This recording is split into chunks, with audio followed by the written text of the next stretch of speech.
Yeah, my calendars have been so empty. It's been terrible. I've legitimately lost money on some of my properties. And sure, the karma of the internet says, oh yeah, this guy's totally losing money. Knew he was a scam the whole time. Shelby was right. Not to make this about that video, but the narrative of this video, the education within this video comes from this conflict on the internet, which is, do empty calendars mean a non-profitable company? In order to give you a real education on this industry, we have to look failure straight in the face. We have to get a little bit raw in this video. We're going to talk about how the Airbnb calendar really works, because we're not in the hotel industry as much as we're stuck here. The way that our listings work is completely different in mechanics than how the hotel industry works. So how our calendars work are completely different. I'm going to show you, yeah, honestly, we lost some money on some properties, but we've also lost money on properties for the last 6 years, 7 years. This is not a new thing, and it's never a permanent thing. The fact that our business is profitable isn't the point of this video either, but I want to show you that a business should expect to incur losses when it incurs surprises, and all a business can do is adapt and innovate and allow that to be a point at which they pull ahead from their competitors. Because what I'm going to tell you right now also before we get into my calendars is that it happened to everybody, didn't it? So many people have been complaining on the internet about losing money, empty calendars, famous people, normal people alike. So if this is a industry-wide problem and only a small percentage of hosts fix it, the small percentage of hosts will get to make money and everybody else goes out of business. From the disaster that has been my calendar, let me teach you some of the hardest lessons of being an Airbnb host in this video. Let's jump in. Welcome back, YouTube world. My name is Sean Rocky Jeech. I've been a host for 8 years. I have over 150 properties in 8 cities, except we just shut down Philadelphia. That makes 7 cities. Now, what I need to tell you is that failure is always going to happen in any business. And I'm not some influencer that's here to sell you what's pretty and what's not pretty. I'm the guy that does things in this industry, and then I fail or I win. Then I come to YouTube and say, here's what works, here's what doesn't work. This has always been the program with this channel. So let me tell you just what doesn't work and what you can do about it. So let me tell you about the recent failures and our adaptation to those failures. And in order for you to understand what I'm trying to teach you, you need to understand how the Airbnb calendar works. So first off, the main difference between an Airbnb calendar and a hotel's occupancy calendar is that Airbnb has a one-to-one relationship with a booking, where a hotel can have what you would call representative inventory. You can have 20 properties that are identical in a hotel, and they'll just sell a bunch of them off until they run out of inventory. So when you have an Airbnb calendar, you can have one customer book on a Monday. If a hotel has a customer book on a Monday, they still keep advertising. They're trying to fill that whole building up. And the fact that there's representative inventory changes the way that dynamic pricing works, changes how you market your property. See, most hosts can't run an ad campaign because they don't have enough inventory to sell. If there's a special event in Austin, like Austin City Limits or South by Southwest or something like that, a hotel can try to get better placement through organic ranking and ad campaigns in order to get the best customers, the highest priced customers right away, and they can repeat that success 200 times. A singular host with an apartment or 3 can't justify running an ad campaign to fill up their 1 or 3 properties. There's not enough money, there's not enough return. So the way that us hosts run our calendar is completely different because of that one-to-one relationship.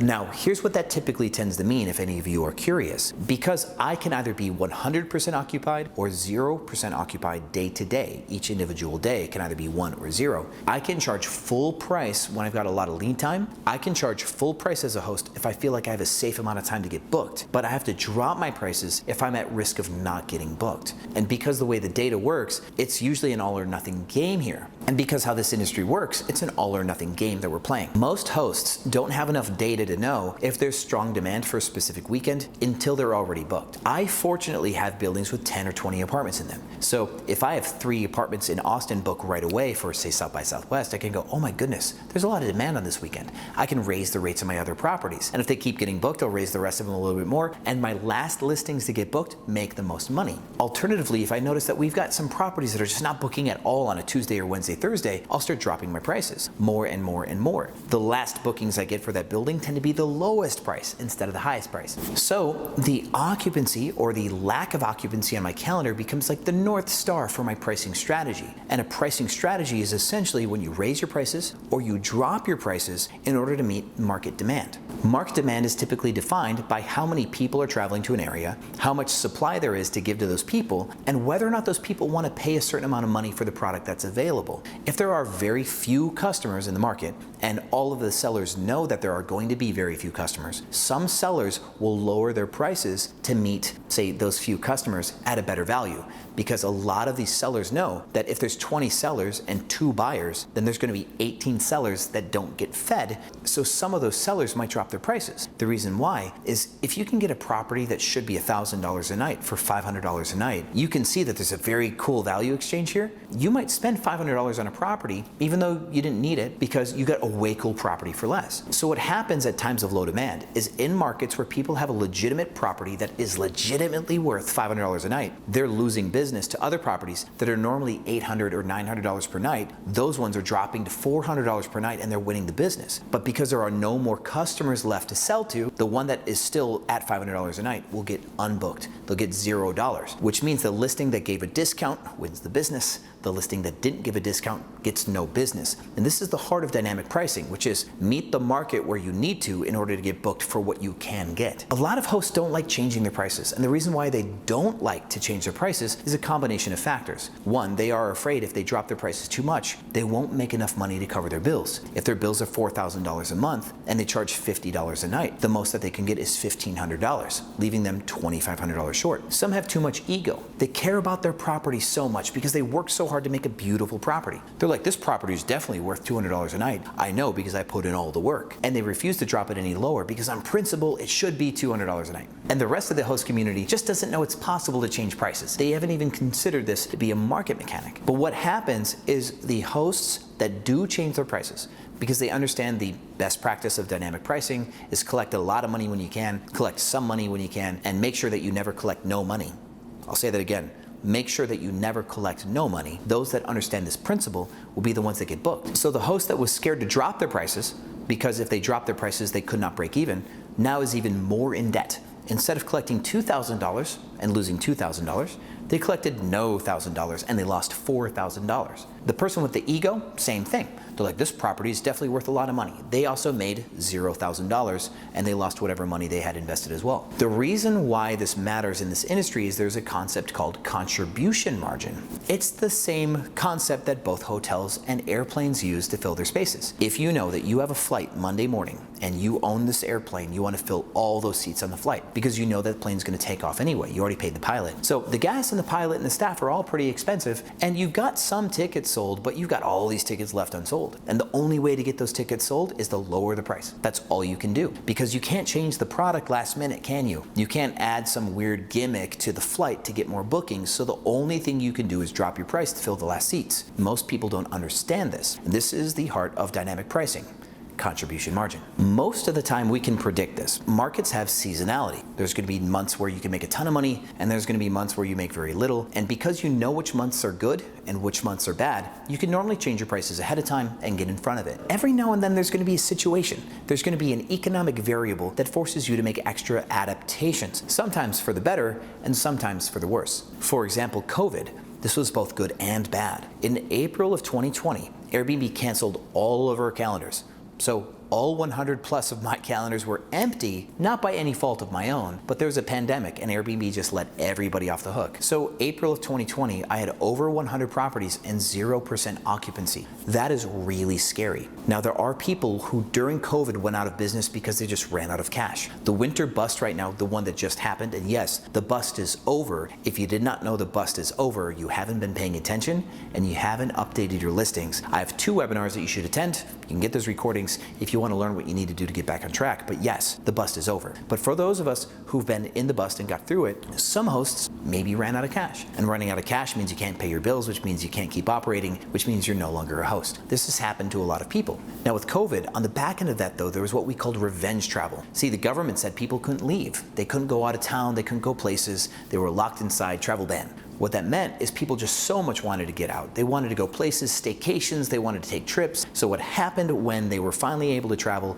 people spent all of their money on experiences and going places. This means that end of 2020, then 2021 and 2022, there's a ton of money to be made in the host space. A lot of people made a lot of money. And this is what got people into Airbnb. 2021 was so good that people started getting into it in 2022. Now, the video I previously referenced is about a female creator who got into Airbnb less than a year ago, and she's failed because she got in off the back end of when the getting was good. A lot of people got into the space. So what we have now is we have this season of oversupply where a lot of hosts got into the space because they heard it was going to be easy and good. And that combined with recession fears and inflation and an abnormally slow winter season for short-term rentals, we have less money to be made. There are less guests and way more hosts than normal, leading to more empty calendars. Like I said in a previous video, we're normally 85 to 92% occupied all the time, and we crashed into the 70% occupancy mark, which for us is a disaster. So when I tell you that I have empty calendars, or my calendars were empty, I mean my calendars were 30% empty, which means 1 in 3 of my properties did not have a booking. To me, that's disastrous. To a lot of Airbnb hosts, they're like, well, 70% is pretty good. A lot of hosts think that 70% is good occupancy. I think that it's trash. Now, out of the 70% occupancy we had some buildings that were 94 to 100% occupied. We had buildings that were crushing it, and then we had buildings that were like 10, 15, 20% occupied. Those buildings were the problem. Now, the reason why we had buildings like that is we discovered that Airbnb had a bug in its algorithm. One of the 2 webinars I'm suggesting that you look at if you are a host is the re-algorithm webinar. After I cracked this, I told the host community about it. We had about 1,000 people attend this webinar, and they're all getting results from changing their listings in accordance to the new algorithm change. This is one of the many things that hosts should be doing to get their calendars full, but they're just simply not doing it. In a lot of my recent videos, I've been talking about real estate investors and how real estate investors are in Airbnb, but they're in Airbnb with a certain amount of bias, which is that Airbnb is real estate, and that's not true. If Airbnb was real estate, then everybody would just make what they would always make, and the market would bubble up a little bit and bubble down a little bit. You'd have some cool little gambits like forced appreciation to make some extra money here or there, and it's all about your interest rates and stuff like that. But that's honestly not the truth. You could have a property on Airbnb and get no guests and you make $0. You can have a property on Airbnb and be completely full and make a ton of money. You can have a property that is well designed and super fun and you can charge more than your competitors and still be 100% full and make a ton of money. The value creation is in the delivery of the product. A lot of the real estate community doesn't see that to be true. They're not looking for opportunities to make more money running business with Airbnb. They just know that Airbnbs can make more cash flow than a long-term rental, so they're looking to buy a property and then maximize cash flow with as little effort as possible still, which is hiring a co-host and getting into the Airbnb space. So if you want to stop looking at your Airbnb property as this passive income opportunity and look at it for what it really is, which is a business to be run, this YouTube channel will give you hundreds of free videos on how you can run this like a business, from housekeeping to SEO to guest communications to resolutions, guests overstaying when you have to kick them out, dealing with Airbnb about issues, understanding your market, understanding how pricing strategy, dynamic pricing works, all of the good stuff. And if you're looking for a fast fix to your empty calendar, if you have an empty calendar, then Realgorithm is a great place to start to get your listing right. And then my target price webinar talks about changing your pricing strategy to include a $0 cleaning fee. And this has created a night and day difference for not only my calendar, but others as well, because Airbnb right now is fighting this negative sentiment in the market, which is that a lot of Airbnb guests or the community is up in arms against Airbnb for all these hidden fees and these excess fees. So Airbnb is pushing this final price approach where what you see is what you get. There's not going to be any extra charges. And Airbnb wants hosts to not charge a cleaning fee in order to remove the sentiment from the industry as fast as possible. So yes, they're giving an algorithm boost to the $0 cleaning fee. And yes, you all have been very patient. You want the ball to drop. One of the statements I need to clarify for you is money that I'm losing. In business, we look at something called opportunity cost. Any day that I have unbooked in my calendar is lost money. I'm losing money because it could be full. Like I told you, contribution margin basically says if I don't get a date sold, if I don't have somebody staying in my place, I can't go back in time and sell that later. Any day that becomes yesterday is lost inventory. So lost inventory is an opportunity cost. I had an opportunity to get that day booked. Any money that I do not make from not having a 100% full calendar is lost money. So when I tell you I am losing so much money because of an empty calendar, what I'm telling you is instead of making $5 million a year, I might only be making 3.5 or 4 because I'm only 70% occupied instead of 100% occupied. Now, if my expenses are 3.5 million a year, then I just break even, right? The business could be a break-even company at that point.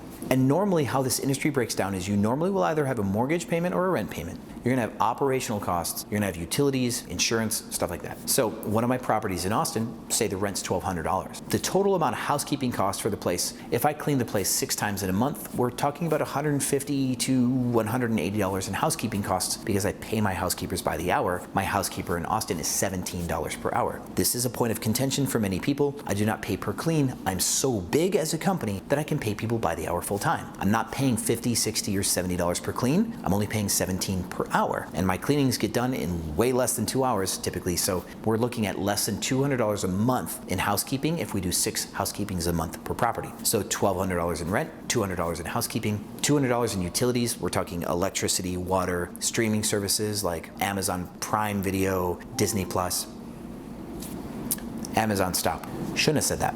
But also with scale, with 150 TVs, I don't need 150 Disney Plus accounts. I don't need 150 Netflix accounts. I might have 5 of each. So now my total average cost per TV for streaming services is lower. Economies of scale. So at the end of all of my expenses, like cleaning supplies, housekeeping, utilities, I might be looking at $1,700 to $1,800 in holding costs for a property where the rent was $1,200. So now, if my nightly rate is somewhere around $100 a night, which we talked about in previous videos, and obviously Shelby talked about as well, in order for me to break even at $100 a night, I need 18 days full. 18 days is 60% occupancy, which means I make money at 61% occupancy, and now 70% occupancy is only another 3 days. So at 21 days full, yes, I've only made $300 in profit on that listing. But the point here is, if we're at 70% occupancy, we're making money. If we're at 80% occupancy, cool. If we're at 90% occupancy, we're making a lot of money. And right now is the winter season. This is the time that we expect to not be making a ton of money. It's the down season. Fun fact, most people in Chicago expect to make money February through November, and then December, January, or January, February. For 2 months, they expect to actually legitimately cash flow negative or lose money for a couple of months.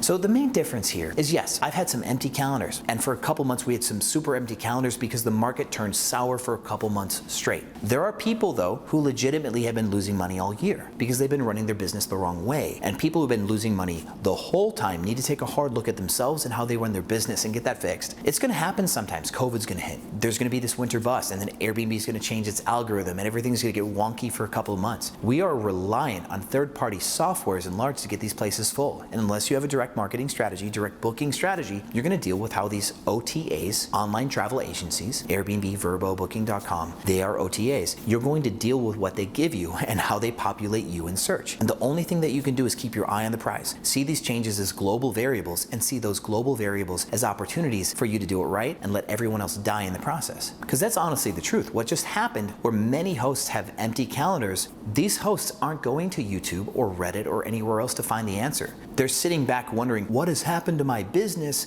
And they're taking a passive approach to the fact that they are failing. And what happens then is they eventually run out of cash and die. Too many Airbnb hosts don't understand that the responsibility is on their shoulders to get their property full. Anybody that tells you, I'm losing money, don't get in this industry, is basically telling you, I'm a bad business owner and I don't know what the solution is, so I don't believe that you would make money either. What I'm telling you is, we had a couple bad months. 70% occupancy is bad. And I fixed it for thousands of hosts. And I've got proof. I've got the testimonials. Join my Facebook group, The Hosts of Airbnb Automated, with 50,000 people in there, and talk about how their calendars have changed. Not nearly overnight, but close to it, because of the things that I've taught them. The bust is over. But anybody who tells you, don't get into this industry because I suck, I'm sorry, that's just ego. That is ego saying, it's not my fault. I feel bad, I've lost money, and I need the world to know it's not my fault. The truth is, it's their fault. I will lose money for periods of time. Not every single business that I've started has been successful. I went homeless in 2009 trying to start my first business. That was my fault. I went homeless because I sucked at business and my business did not succeed. It was my fault. Us taking as long as we did to fix the things that were broken a couple of months ago, also my fault. But the fact that everything is running well now, my calendars are filling up, we're making good money, my success. There will be future times where my calendars are going to be empty. Something is going to go wrong. A building's going to have an issue. Airbnb is going to make a change. The market's going to turn sour. But every time that that happens, we will pay attention, we will adapt, we will make the right changes. Other people will fail to make those changes. They will go out of business. We will stay in business, and we will be here 5 years from now. Just like I was here 5 years ago, I will be here 5 years from now. And I promise you, if you watch these videos on this YouTube channel, you will also be here 5 years from now, because you're going to learn from my experiences. That's what I do. I bump around in the dark, I figure it out, I put it on a video.